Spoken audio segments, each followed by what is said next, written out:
The sixth session of the UN Environment Assembly has kicked off in Nairobi with a focus on the role of multilateralism in tackling pressing environmental challenges.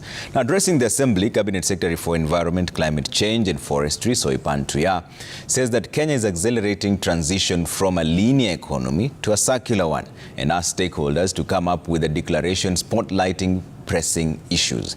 And as Mary Mwoki now reports, UNEA 6 seeks to accelerate the global campaign against the triple planetary crisis of climate change, nature and biodiversity loss, and pollution and waste.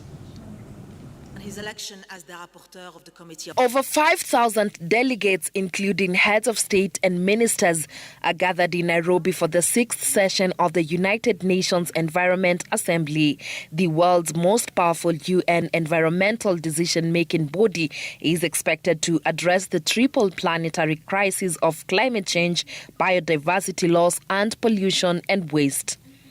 The UNEA 6 President Leila Ben Ali stressed the need for the acceleration of multilateral action to strengthen the environmental foundation of sustainable development.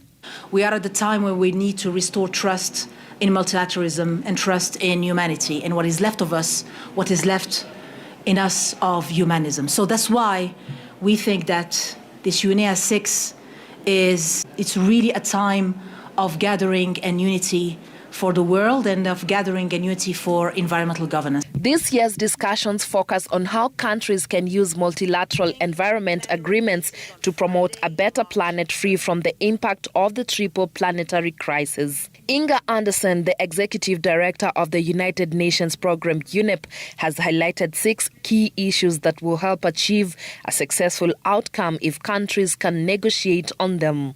We have made special attention under the presidency's leadership to the multilateral environmental agreements.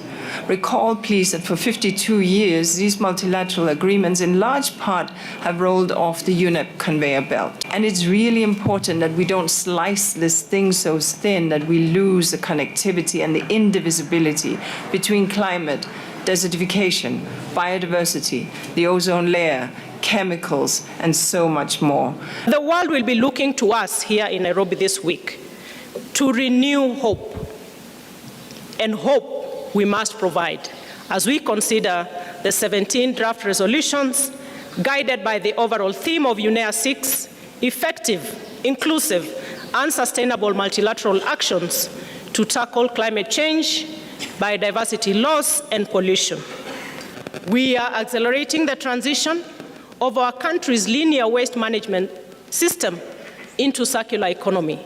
The countries are expected to consider some 19 resolutions, including calls for countries to improve air quality, address climate change, limit chemical pollution, counter desertification, and end biodiversity loss. The resolutions are part of a broader push at UNEA to accelerate the global campaign against the triple planetary crisis of climate change, nature and biodiversity loss, pollution and waste. Mary Mwoki, Citizen TV.